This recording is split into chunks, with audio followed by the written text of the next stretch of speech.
kicker now to kick this one away. Fields it in the middle of the end zone. And this will not be returned. It'll come out to the 25.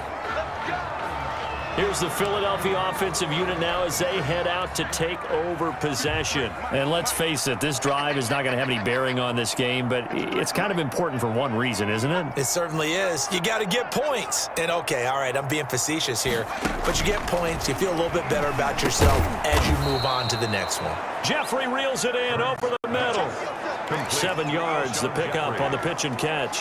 They've really been able to contain Alshon Jeffrey. That catch a rare exception in this game. And that's a feather in their cap because he's such a tone setter for his team on offense that they try and get him the ball early. And, of course, what comes after that is often. And for them to limit him and him not catch a ball until the second half, it's a big reason why his team is behind on the scoreboard. The Eagles on third down. They're struggling. 0 for 6 thus far. Here it's 3rd and 3. And that is incomplete.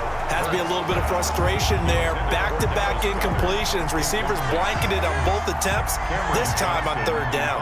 Here's Cameron Johnston now as he's on to punt for Philadelphia. They'll send this one into the Midwestern air, and it's a good one.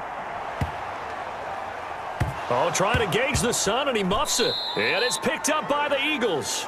Sets up 1st down and goal. So not only do they get the fumble recovery on the punt, but now look at this field position. He almost took it the distance. And the ability to not just make the play, but turn it into something big.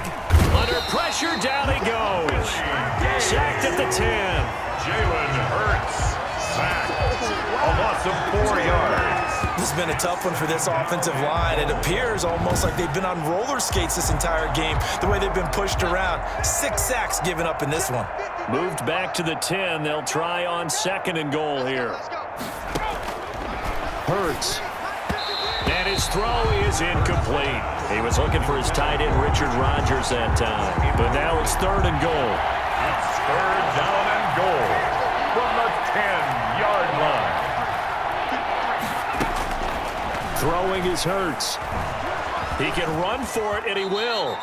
Give him 8 yards that time on the scramble, and now 4th down. I like this effort there. He got it done on his own, but let's face it, he puts defenses in a really stressful spot when he takes off and runs because a lot of guys have coverage responsibilities. Good job of rallying, though, because I thought when he first took off, he might pick up the 1st down.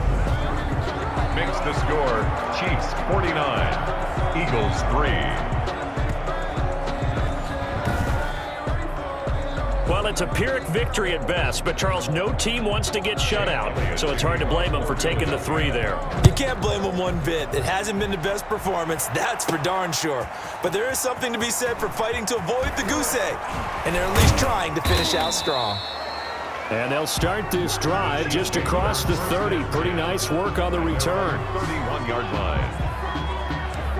The KC offense and Clyde Edwards-Helaire getting the ball back here. On the other side, they've had trouble stopping him not only on the ground but through the air. He's hit the century mark running the ball. He's approaching that receiving it. I'm starting to think, Brandon, we're going to have to start judging running backs by a little bit different standard. And we know the gold standard now is 1,000 yards running the football. I think we got to start looking at all-purpose yards, yards from scrimmage.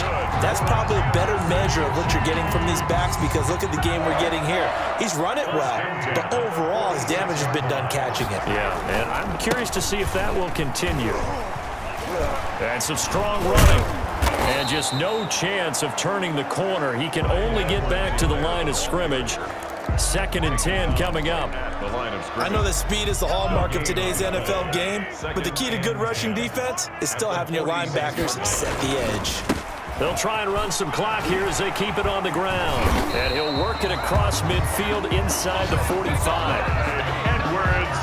Well, that's a carry they have to be satisfied with, and throughout this game, they've been satisfied with what he's given them.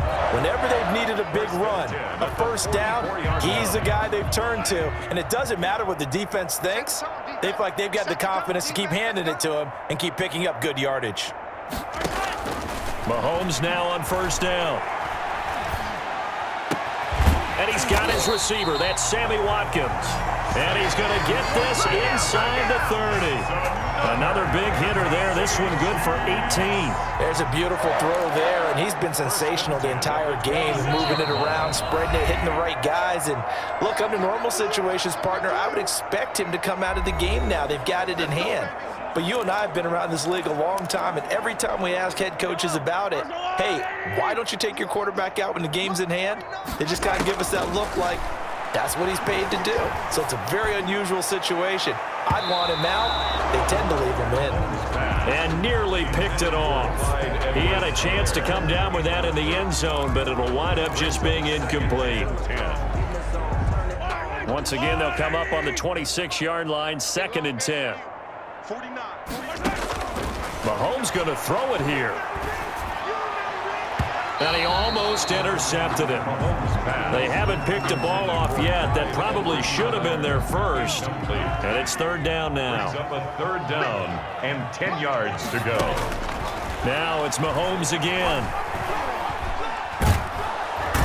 Under pressure, and he will go down. Sacked back at the 38. And we say it all the time, have to be able to get rid of the ball sooner than that. You have to help your offensive line out. They're going to protect you as best they can. And if you're getting 3 to 5 seconds to throw the ball, they're doing a really nice job.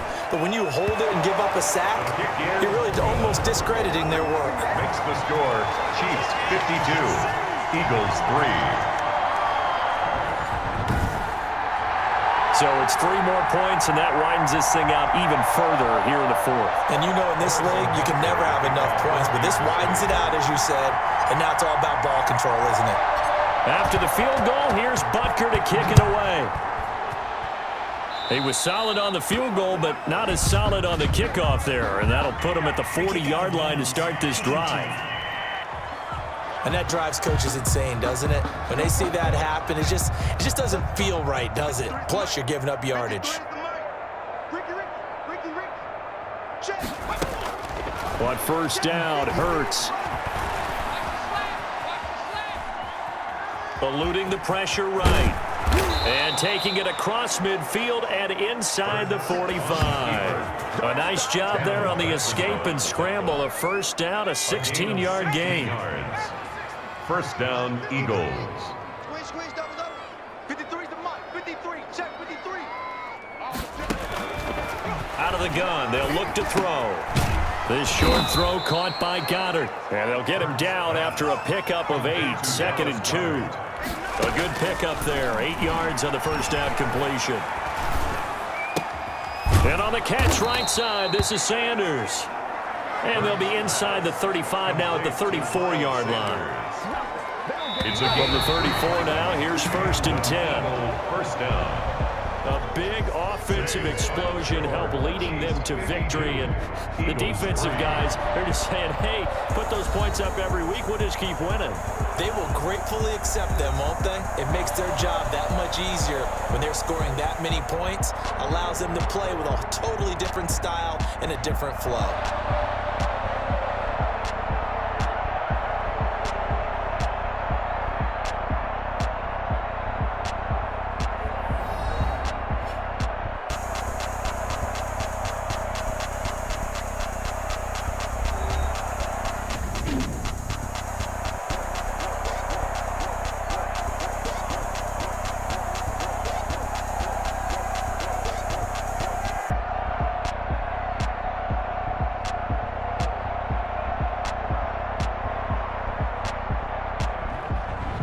So that's a wrap for Charles Davis. I'm Brandon Gunn. And this has been a presentation of the NFL on EA Sports. For more, check us out at easports.com.